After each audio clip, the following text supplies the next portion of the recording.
tentunya peran serta orang tua itu kuat banget gitu ya, dan pengaruh banget terhadap gimana anaknya jadi bertumbuh.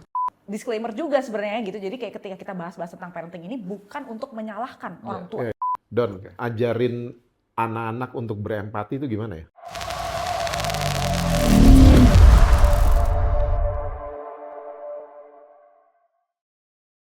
Kita mesti belajar. Yang kayak episode lalu Dona ngomong kan, kita perlu awareness, orang tuanya perlu diajarin regulasi emosi. Iya. Perlu diajarin. Betul. Parents. Karena ternyata memang parenting itu nggak mudah, ya. Oh iya. Gitu. Apalagi kita bicara udah 2 episode seperti ini ya, maksudnya nggak mudah. Karena topik yang kita diskusikan sebenarnya adalah kenapa anak-anak ini menjadi kriminal atau melakukan perbuatan jahat. Ya. Gitu, apakah yang menjadi faktor utama itu. Iya. Gitu kan, salah satunya ya kita bicarakan seperti ini, Iya. gitu. Gue jadi teringat sama pemain bassnya Motley Crue, Oke. Nicky Sixx. Dia waktu 3 tahun bapaknya tinggalin dia. Dan ibunya ternyata terluka. Jadi ibunya gonta-ganti laki masuk ke rumah. Di depan matanya nih anak. Gitu. Dia namanya bukan Nicky Sixx tadinya. Nama bapaknya Frank Ferrana Jr. Gitu. Dia ngelihat dari kecil itu laki-laki gonta-ganti tidur sama mamanya. Sampai akhirnya waktu dia remaja dia benci sama papanya. Dan dia benci sama mamanya. Dan waktu dia umur 17 tahun dia kabur dari Seattle ke LA. Dia nggak peduli, dia nggak punya duit. Sampai LA dia ganti nama, Nicky Sixx. Dia ganti, dia nggak mau pakai nama bapaknya lagi. Dan dia jadi anak muda, dan dia ngetop lagi bandnya. Waktu ngetop, ya gitu, dia nggak bisa handle kesuksesannya. Dia nggak bisa handle fame, karena dia terluka. Iya. Dan dia jadi anak muda yang mengerikan sekali. Sampai satu hari tahun 87, dia overdose heroin. Dia meninggal 2 menit, dinyatakan meninggal. Tapi dia bangkit. Ya, waktu dia bangkit, dia bilang di bukunya, di filmnya semua dia bilang, that was my turning point. Gue masih dikasih ternyata second chance. Wow. Sama the higher power, dia bilangnya gitu, the higher power. Iya. Dan dia sekarang punya anak 4, dia jadi daddy yang baik sekali. Dia balik lagi ke Motley Crue. Dia tetap Motley Crue hari ini. Oke. Tetap Motley Crue sampai hari ini. Wow. Dia punya 4 anak. Dia jadi daddy yang luar biasa banget. Wow, thank God. And he's one of my idol. Wow. Wow. Dia idola gue banget gitu loh. Gue sangat terinspirasi sama ceritanya dia. Gimana dia bisa bounce back gitu loh. Iya. Dari rock bottom loh. Bener-bener yang bener-bener at the ditch udah. Mati, dinyatain mati kok. Sama rumah sakit waktu itu. Di filmnya semua ada. Itu dia dinyatakan meninggal 2 menit. Wow. Dan akhirnya hidup kembali. Dan itu semua karena parenting kan. Iya. Karena parenting. Dan gue inget banget waktu mamanya meninggal 2012. Dia cuma bilang, rape mom. Dia kayak nggak ada koneksi sama mamanya. Karena dari kecil dia ngelihatnya Iya begitu sih, kan. iya. Dia nggak ada koneksi. Dan semua laki yang masuk ke rumahnya, mukulin dia, verbal abuse, dan lain sebagainya. Jadi ini, bayangin, ini cowok ini besar dengan gitu. Dengan hal yang benar-benar horor lah semuanya yang dia lihat. Makanya jadi horor orangnya. Iya, astaga. Gitu. Sampai tahun 87 itu dia ngalamin itu. Nah ini Kak yang bisa dipakai buat konseling tuh, cocok tuh. Iya. Jadi maksudnya tadi sebenarnya soalnya aku juga kayak ke situ kayaknya ini kejadian yang tadi Kak Ed ceritain tentang orang itu tuh sebenarnya bakal jadi turning point ya sebenarnya aku pikir itu bakal jadi titik pemulihan dia sebenarnya gitu. Cuman mungkin pasti sakit dulu kan biasanya gitu. Iya, bisa. Iya. Gitu. Tapi aku yang mau tanyakan ini kan banyak memang kan apa yang terjadi dari anak kan karena salah asuh dari orang tua. Basically kan tadi yang dia benar-benar yakini. Nah, kalau itu kan banyak yang terjadi seperti itu, orang tua seperti itu ya, pola asuh ya. Tapi gimana peran si anaknya? Kalau nggak kan kasihan ya semua anak yang orang tuanya nggak bener gitu. Tapi peran anaknya gitu untuk bisa menjadi anak yang baik gitu. Kalau ini bisa ketolong kayak gitu. Coba kalau misalnya mati ya udah nggak ceritanya nggak ada second chances-nya gitu, ya kan? Iya. Dengan dalam udah bottom rock, udah semua karena kehidupan orang tuanya seperti ini. Jadi dia jadi anak yang jahat banget ya kan seperti topik ini kan, jadi kriminal begitu kan? Iya. Tapi ini ceritanya good story, masih ada next episode-nya gitu. Nah, iya betul. Jadi memang makanya sebenarnya agak hati-hati gitu ya dalam memandang bahwa kalau ini kayaknya seolah-olah salah anak tuh salah orang tuanya. Padahal kayak kadang-kadang ada orang tua yang beneran udah berusaha dengan sebaik mungkin terus tapi anaknya tuh tetap terpengaruh, tetap maksudnya menjadi ujungnya tuh negatif. Bukan ujungnya sih ya, maksudnya mungkin gedenya negatif. Kan kita kan suka terlalu cepat memberikan titik gitu kan, suka kayak yang ini anak kok gini gitu, padahal hidupnya kan masih panjang gitu ya. Nah jadi balik lagi juga kalau saya melihat bahwa gini, tentunya peran serta orang tua itu kuat banget gitu ya, dan berpengaruh banget terhadap gimana anaknya jadi bertumbuh. Tapi di satu sisi juga sebagai anak yang mungkin pernah mengalami hal-hal yang seharusnya nggak dialami oleh anak, apalagi dari orang tuanya gitu ya. Tetap jadi gini, apa ya, secara simple gitu ya, hidup tuh memang nggak adil ibaratnya gitu ya. Jadi apa yang terjadi sama kita nggak bisa kontrol. Tapi sisi lebih nggak adilnya lagi adalah ketika udah terjadi sama kita, tanggung jawab untuk healing itu ada di kita. Bukan lagi ada di orang lain, bukan lagi ada di hidup, bukan lagi ada di mana, tapi ada di kita. Gitu. Jadi kayak ular tadi ya. Kayak ular tadi gitu. Kita digigit ular, kita bukan ngejar ularnya, kita cari obat untuk sembuhin gitu. Betul. Semuanya ular ya. Hah? Kita cari obat buat jadi ular gak gitu. Terus. Iya gitu. Jadi waktu kita udah tahu itu kan maksudnya kita nggak jadi, maksudnya mungkin kita memang gini, ada level tertentu yang membantu ketika kita tahu bahwa oh ternyata gue nih gampang marah karena dulu gini ya, ternyata orang tua gue gini ya sama gue, ternyata gue dulu tiap nangis tuh disalahin terus apa gitu ya. Nah ada sampai satu level tertentu mungkin itu membantu untuk kita memahami diri kita gitu, sehingga kita nggak jadi memusuhi atau menganggap bahwa gue orangnya emang kayak gitu. Itu kan kesalahan terbesar. Tapi kalau dilanjutin bahwa atau dibalik bahwa ya gue kayak gini karena itu jadi nggak helpful gitu, karena jadi nggak di mana healingnya gitu kan. Sedangkan justru ketika kita tahu, ya kita memahami bahwa orang tua kita dulu punya keterbatasan.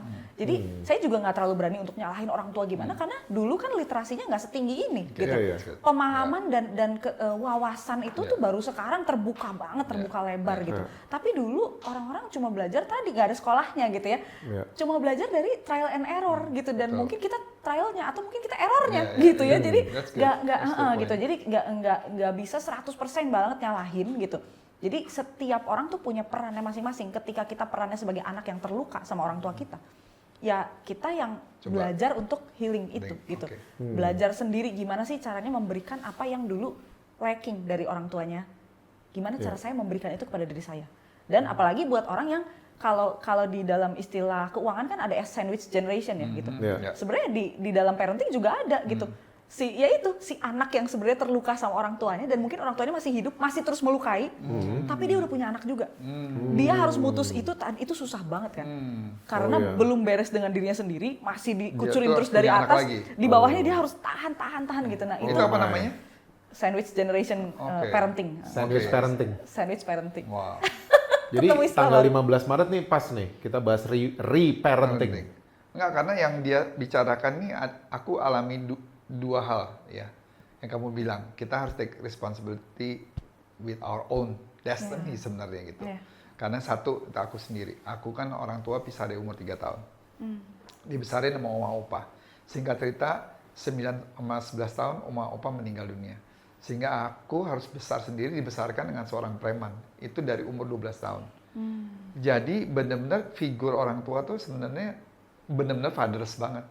Dan si preman ini, si Yoso ini yang membesarkan aku, ya lifestyle-nya memang ya sebagai preman sejati. Jadi aku dari tempat satu ke tempat berikutnya nggak pernah ada lifestyle yang normal seperti itu. Sehingga aku tuh banyak mengalami bitterness, kepahitan sepanjang hidup gitu. Sehingga seperti yang Donna bilang, bahwa ya I have to take care of my own gitu. Dan itu panjang jalannya gitu untuk benar-benar mengalami pemulihan gitu. Bahkan even on progress juga gitu. Makanya kadang-kadang ada hal-hal yang will be trigger my sensitive part kayak gitu. Nah, kayak gitu.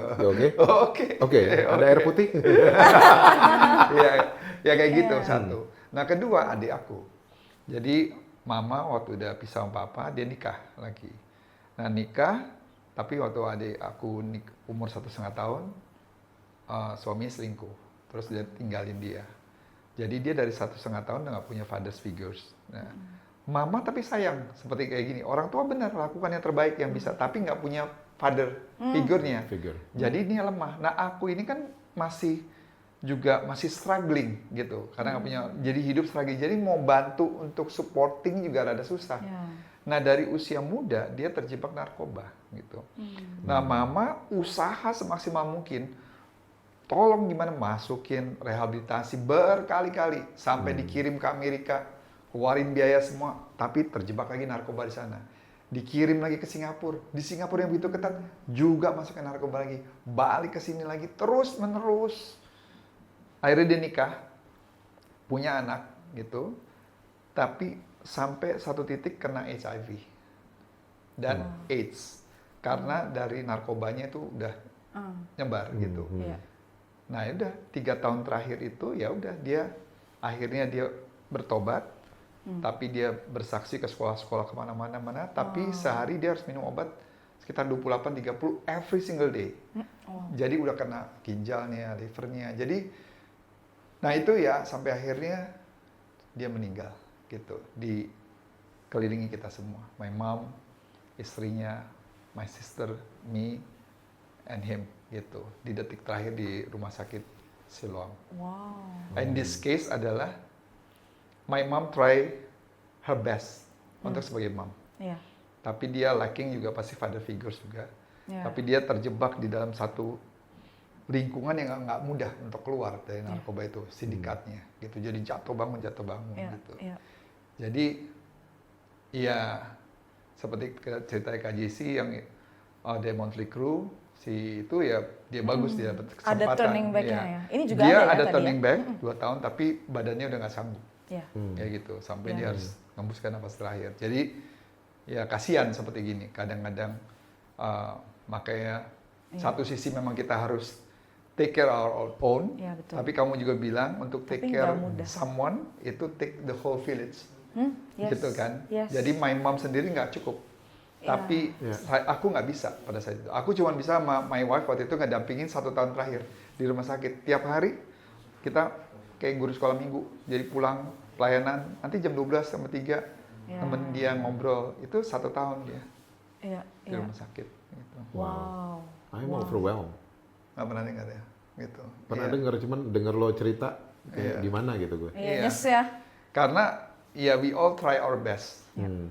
Tapi ya di situ ya kadang-kadang ya jadi proses pembelajaran lah buat semua. Iya, Gitu. iya. Makanya itu tadi. Jadi saya juga selalu nggak bisa fully menyalahkan gitu ya, karena pasti ada keterbatasannya masing-masing yang kita nggak tahu gitu. Tapi maksudnya ya gitu, balik lagi ketika setidaknya yang kita lakukan adalah raise awareness sehingga at least tahu deh gitu. Kayak ibaratnya kita tahu tujuannya mau jalan kemana gitu.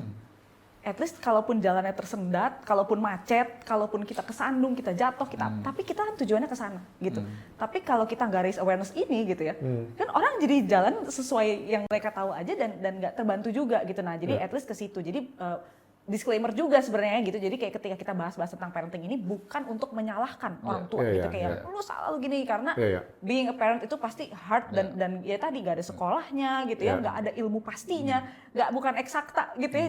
Jadi itu sesuatu yang hard gitu, tapi ya balik lagi gitu, waktu kita udah sadari, nah yang akan menjadi buruk adalah ignorance gitu ya, ketika udah tahu harusnya kayak gimana tapi sama sekali tidak mengambil langkah, tapi malah nyalahin, blaming keadaan, blaming pola asuh yang dulu, blaming culture gitu ya.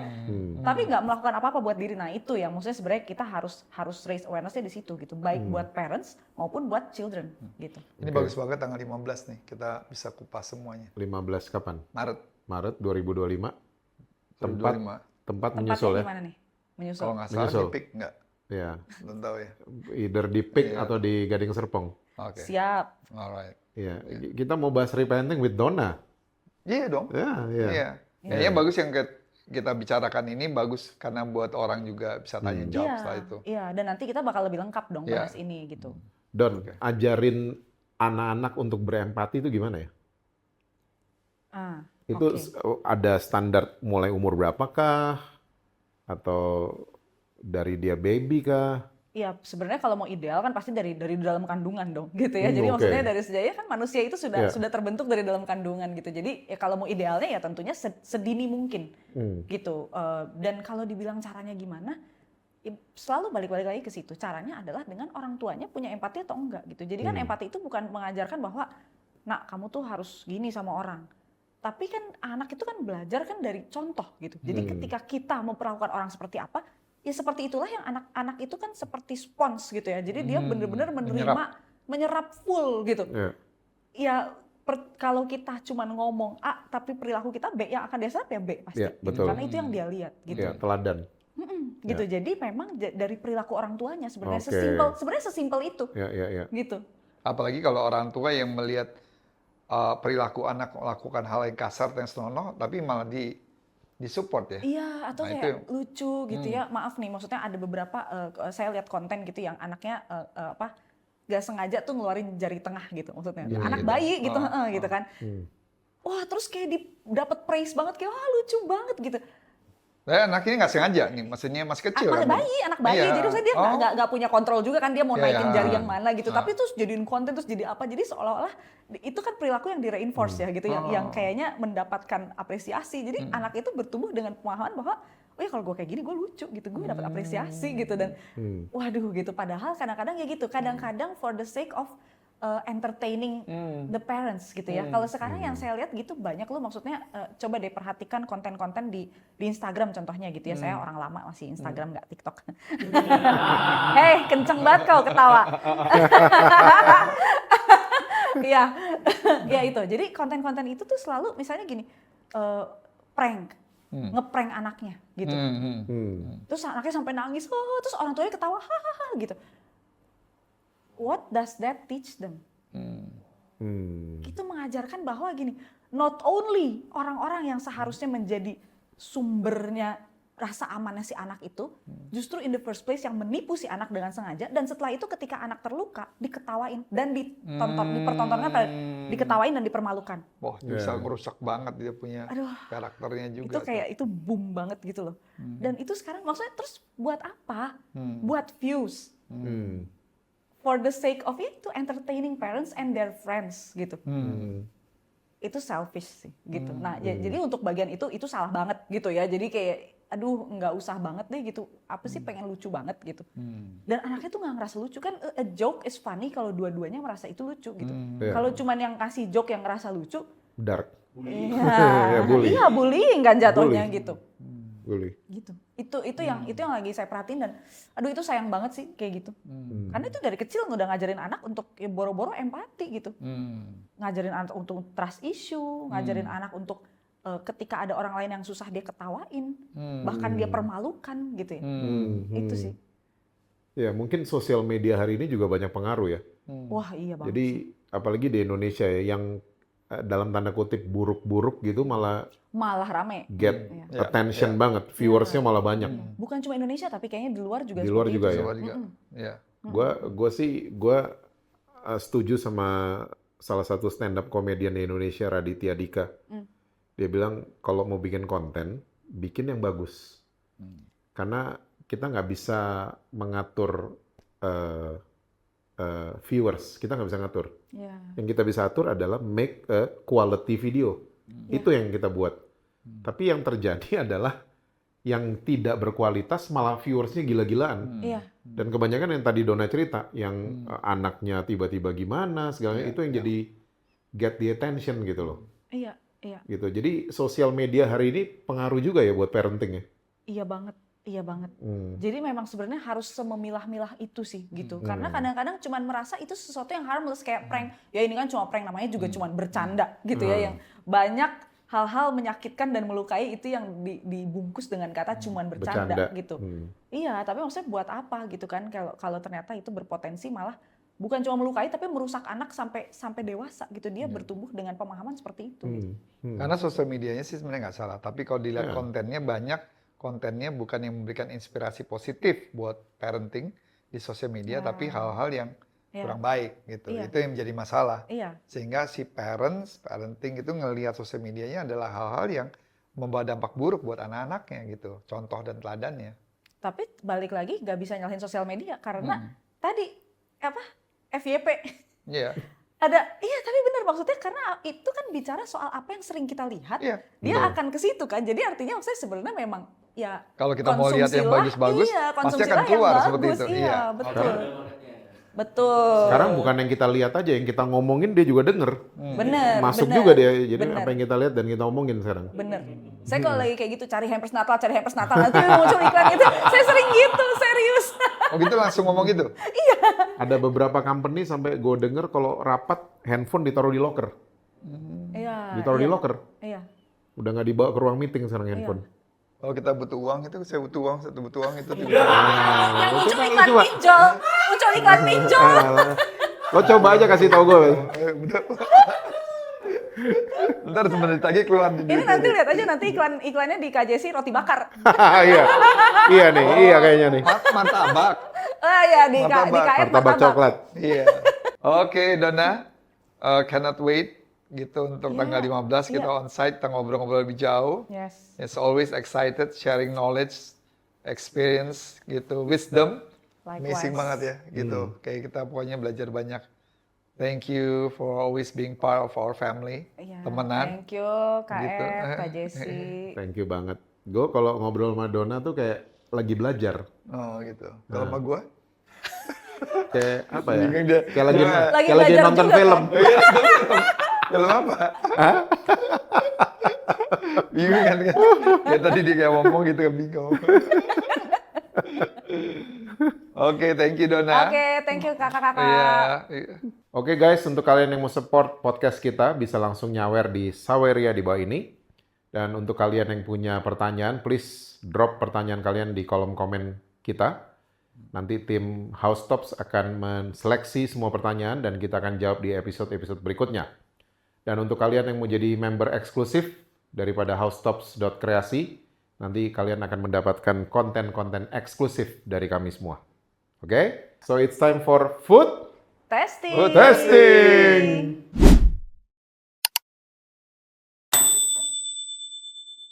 Alright. Kayak kita Food lagi testing. food testing di Lemo Beach. Lemo Beach, Sanur Beach. Sanur Beach. Iya. Bali. Lemo Beach Sanur. Lemo Beach, Sanur. Lemo Beach ini punya histori sih buat gue. Absolutely. Dari mereka masih namanya Malaika Secret Moksha. Oh, oke. Ya, Iya. di Jalan Danau Poso. Poso. Di Sanur juga. Malaika Secret Posa. Malaika Secret Moksha. Moksha. Sekarang mereka pindah ke sini namanya Lemo Beach. Karena Moksha final destination. Kita Final make destination. new destination. Oke. Jadi dari dulu konsepnya mereka adalah gluten free, Oke. healthy food dan lain sebagainya. Nah, nama Malaika itu dari? Chefnya sendiri. Nah, itu yang gue mau tahu. Chef Malaika. Chef Malaika. Thank you for really thank you. It's really proud Yeah. of you guys. Really, it's our continuously support. Okay, It's yes. beautiful. Yeah. Continuously We've been here for a support. few times. Thank you, really Yeah. thank you. Yeah, we let the Mother Nature doing their art Okay. because we just need to serve simple Okay. and delicious. All right. This is gluten free. So this is pizza. Tell Pizza. us about the pizza and Yeah. what's behind the scenes. Oke. Jadi gimana tuh pizza gluten free? Kita kan pasti terus pengen pizza ya, nggak bisa nggak dapat pizza. Jadi karena carbnya pizza yang normal adalah sangat tinggi, jadi kami membuat pizza yang dari lupin dan gluten free sehingga we can call it low carb. Okay. All right. So will not spike your insulin. Kan Yeah. begitu. Yeah. Silakan Tadi dicoba. sebelumnya sempat di torch dulu tuh. Pasti, Iya. Oke. pasti. Ini toppingnya apa aja ini? Oh, kalau ini sederhana sekali, tomat sama cheese yang dibuat homemade cheese ya. Oh, homemade cheese. Iya. Oh, jadi cheese juga buat sendiri nih, Chef. Buat sendirilah. Nah, gitu. Nggak dapat setengah. Wow. Anginnya kenceng. Oh, ininya pakai apa nih, Chef? Ini di grill ininya apa namanya basil. Yes, basil, So you sir. got the basil taste. Let Kita coba ya? Ya, Kita coba. silakan. Let the pizza talk by themselves to you. Look at the stretch. Look at that. Look at that. Ini taste-nya sih amazing. Ini kejunya bikin sendiri, Chef? Bikin sendiri. Gila, masih ditarik gitu udah kayak mozzarella ya? Bikin sendiri karena jadi kami tahu karena kami mengusung healthy food tapi harus rasa enak. Iya, Siapa yang mau rasa nggak enak Iya. ya? Ya. Ini one of my favorite ini. Padahal sebelum ini sempat makan bubur dulu nih chef. nih. Sempat makan Bubur bubur sini, Bali bubur yang, ayam. yang legendaris itu ya. Iya. Yang brothnya dari sayur-sayuran. Kirain orang-orang dari Jakarta kesini kan bubur, ternyata bubur is very different, authentic, unique, and healthy juga ya. Thank itu ya. you, because you know it's the slow cooking fermentation that we're doing a lot of fermentation to low the sugar level, the glycemic index. Biar turun glisemiknya. Chef, mau tanya chef. Yes, yes. Kalau, yes, chef. You are also chef. Kalau gluten free itu apa sih biar kita nih tahu gitu loh. Ada gluten, ada gluten free, berarti dia tidak gluten seperti Yeah. tepung terigu kan ada stretch. Yeah. Nah ini untuk membuat ada sedikit stretchy di dough-nya, kita kasih psyllium husk. The psyllium husk akan sangat bagus untuk meregulasi your bowl. Oke. Ya, you got. Ya, jadi begitu aja. Tidak ada gluten berarti kalau gluten free. Gluten free itu lebih sehat tentunya dari yang gluten. Karena gluten bayangkan aja, ketika di perut kayak mie gitu, swollen, inflamasi jadinya. Jadi intinya adalah ketika tidak terjadi spiking insulin, berarti tidak terjadi inflamasi, berarti Aman di aman, bowl, ya. Aman. kan begitu. Sumbernya dari inflamasi. Kalau gitu, nih gua habisin aja semua. masih ada cake yang terkenal itu. Karena wait, Gua dari 1 sampai 10, 9. Thank you. ya. 9 for the gluten free pizza by Chef Malaika. Thank Kalau aku tuh suka pizza, so been eating pizza Normal everywhere. pizza, Ya, normal pizza sampai yang dibakar. Berarti kurang, ya. kalau orang Indonesia sih bahasanya kurang sambal ya. Enggak, tapi kalau di Itali kan kita nggak boleh pakai sambal, bisa dimarahin kan gitu. Karena bisa Hilang mengurangi rasa pizzanya, originnya rasa. ya. For me, for the Tapi pizza. but you can have a chopped chili otherwise. Iya. Yeah, will you? No. Bentar, ya. No. Aku sih pizzanya 9.6 nih. Thank you so much. It's almost perfect. Ya. Karena baru satu slice nih. Kalau Dia dua selalu slice pakai jadi 9.7. Dia selalu pakai koma-koma, kalau gua enggak. Gitu ya. Terus 9, 10, 8. Coma is precious. Iya. Itu namanya details. Ya, excellence. Oke. Ya gitu. Whatever. Guys, Oke. very highly recommended. Thank Yes. you. Very good. Thank you so much. Appreciate it. Kalau lagi pada di Bali, datang ke Sanur Beach. Nama restorannya Lemo Beach Cafe. Cafe. Atau search Malaika Secret Home. So Oh, you will find Malaika. all the groups. Ya. Ya. Alright.